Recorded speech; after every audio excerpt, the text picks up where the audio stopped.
Kalau memang tempat parkirnya gratis, ya jangan dipaksa bayar. Tarif parkir di lahan privat itu naik. Dapat karcisnya, tapi waktu balik helmnya hilang. Pengelola wajib mengganti rugi kalau memang bisa dibuktikan parkir di badan jalan seperti di area Danau Beratan di Sanur. Anda baru saja datang ke minimarket di Denpasar. Di depan pintu masuk ada papan besar bertuliskan parkir gratis. Anda parkir motor, masuk belanja, keluar, terus ada seorang yang menghampiri dan menagih uang parkir Rp2.000. Anda menolak, karena nunjuk ke pan itu. Dia melotot. Situasi memanas, Anda akhirnya bayar karena nggak pengen ribut. Lain hari, Anda ke kawasan lapangan besar di Kodia, parkir motor, bayar ke petugas, dapat karcis. 2 jam kemudian kembali, motor ada, helmnya hilang. Petugas angkat bahu, di karcis tertulis, kehilangan bukan tanggung jawab kami. Kecil tapi tulisannya. Inilah realitas sehari-hari yang dialami warga dan wisatawan di Bali. Sebuah pulau yang menyambut jutaan kunjungan wisatawan, tapi sistem parkirnya masih jauh dari kata bermartabat. Berdasarkan data BPS Provinsi Bali, pada tahun 2023 aja terdapat 1.500.000 lebih unit kendaraan di kota Denpasar. Angka ini belum termasuk kendaraan wisatawan dan rental yang setiap hari memadati jalan-jalan di Ubud, Sanur, Kuta, dan sekitarnya. Sementara itu, lonjakan wisatawan terus terjadi.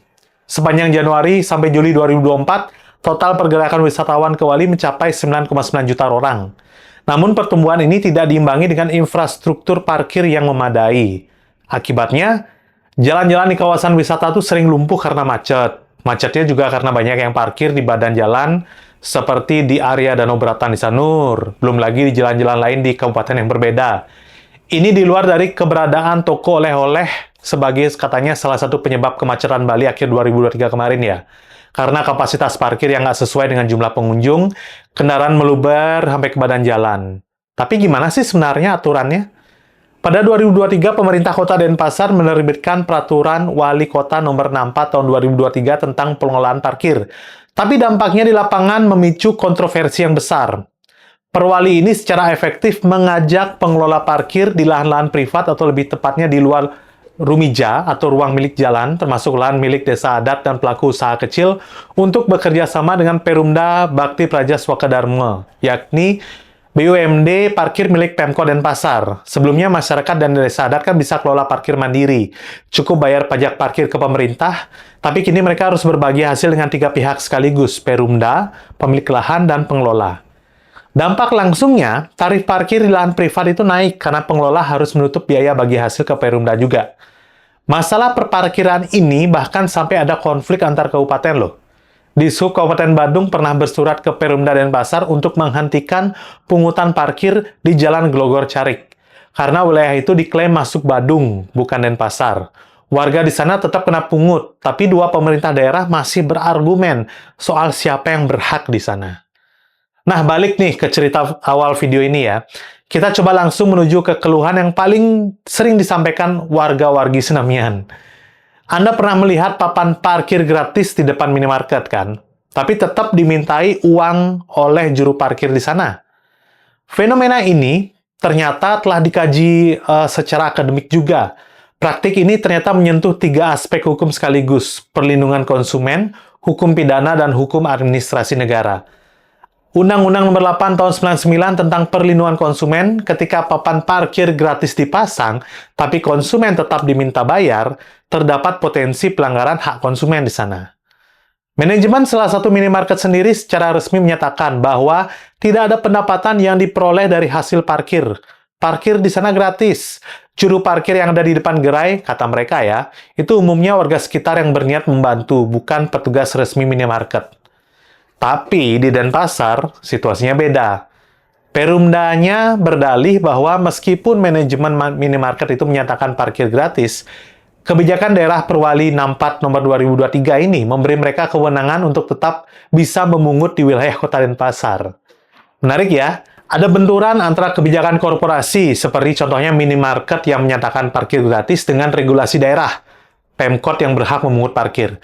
Dan yang nanggung akibatnya tentu saja kita, para konsumen yang bingung, kadang merasa diperas, dan akhirnya malas datang ke tempat yang ada petugas parkirnya. Di satu sisi, ada pertanyaan akademis yang menyatakan bahwa parkir liar dapat menghambat aktivitas ekonomi. karena membuat pembeli malas belanja atau makan di tempat tersebut, yang merugikan pemilik warung dan pedagang lainnya. Jadi ini bukan sekedar Rp2.000 yang nggak buat miskin. Ini soal perputaran ekonomi lokal yang perlahan mulai tercekik Rp2.000 kali sekian kan. Masih berkutat dengan parkir. Siapa yang pernah kehilangan helm atau bagian dari motornya padahal sudah bayar parkir? Sudah bayar parkir, dapat karcisnya, tapi waktu balik helmnya hilang. Bahkan motor juga ada yang hilang. Anda komplain ke petugas, mereka mengatakan nggak bisa bantu. Mungkin lebih parahnya petugas parkirnya hilang saat dicari. Apakah ketulisan kehilangan bukan tanggung jawab kami di karcis parkir itu menjadi akhir dari semua cerita ini? Benarkah demikian kalau di mata hukum? Jawabannya tentu saja tidak. Klausul itu tidak memiliki kekuatan hukum. Kepala Bidang Pengaduan YLKI telah menegaskan bahwa pihak penyedia parkiran itu wajib bertanggung jawab ketika terjadi kehilangan, seperti helm dan perlengkapan motor lainnya contohnya ya, dan seharusnya memberikan kompensasi atau ganti rugi. Ditambahkan juga bahwa pengelola wajib mengganti rugi kalau memang bisa dibuktikan bahwa itu adalah kelalaian pengelola parkir. Kendalanya memang perlu CCTV. Sementara mayoritas parkir dan kawasan parkir liar di kawasan Bali atau informal itu nggak punya CCTV sama sekali. Secara hukum berdasarkan analisis Mahkamah Agung RI, pengelola parkir tidak dapat memuat klausul baku yang menyatakan tidak bertanggung jawab atas kehilangan. Ini melanggar pasal 18 ayat 1 huruf A Undang-Undang Nomor 8 Tahun 99 tentang Perlindungan Konsumen. Pengadilan Indonesia telah beberapa kali memutuskan pengelola tetap wajib ganti rugi meski sudah pasang disclaimer. Lebih jauh, tentang penyelenggaraan tempat parkir kendaraan bermotor umum secara eksplisit ya, mewajibkan pengelola parkir untuk menyediakan tempat parkir yang aman, menjaga kendaraan dan barang bawaan pengunjung, memberikan bukti tanda terima, dan mengganti rugi kalau terjadi kehilangan. Ini paradoks sih. Hukum sudah ada, regulasi sudah jelas, tapi penegakannya nggak sesuai di lapangan. Belum lagi kalau ada kasus parkir liar contohnya. Sudah capek dengan masalah parkir ini ya. Tapi yuk kita coba analisa apa yang salah. Temuan pertama, kebocoran data setoran parkir yang signifikan. Dalam salah satu laporan investigasi di lapangan Renon pada Juni 2024, ditemukan fakta yang mengejutkan. Tim liputan mengamati lebih dari 800 kendaraan parkir di lokasi tersebut pada sore hari dengan estimasi setoran 1,6 juta hanya dari roda 2, namun data yang dilaporkan Perumda ke Pemkot hanya 606 motor dan 90 mobil. Selisih ini signifikan dan tidak pernah dijelaskan secara transparan. Pertanyaannya, kemana selisih uang itu pergi? Temuan kedua, Desa Adat itu terjepit di antara dua regulasi. Nah, yang ini nggak kalah unik. Desa Adat memiliki otoritas sosial dan budaya yang kuat, tapi secara hukum formal posisinya masih abu-abu. Mereka bisa mengelola parkir atas nama tanah adat dan kepentingan komunal, tapi tanpa payung hukum yang jelas di luar sistem Pemda. Perwali 64 tahun 2023 justru semakin menggerus otonomi ini, secara tidak langsung mengajak Desa Adat bermitra dengan Perumda, bukan mengelola mandiri. Akibatnya, pendapatan Desa Adat dari parkir yang selama ini menjadi salah satu sumber pemberdayaan komunitas lokal itu bisa terancam terpotong secara sistematis. Temuan ketiga, wisatawan asing lebih rentan tapi paling tidak terlindungi. Nah, kawasan wisata seperti Ubud dan Sanur yang dipenuhi wisatawan asing yang tidak memahami sistem parkir lokal, kadangkala tidak bisa baca karcis berbahasa Indonesia ya, tidak tahu hak konsumennya, dan tidak tahu kemana melapor saat kehilangan. Sementara penerimaan parkir liar di Ubud itu baru dilakukan pada Agustus 2025, setelah bertahun-tahun keluhan menumpuk. Kita kan nggak mau reputasi internasional Bali itu dipertaruhkan gara-gara masalah parkir tok kan. Sebenarnya masih banyak yang bisa kita bahas, tapi kayaknya cukup bicara masalah. Sekarang apa yang bisa dilakukan? Itu yang penting kan? Solusi pertama, tentu saja digitalisasi parkir berbasis transparansi.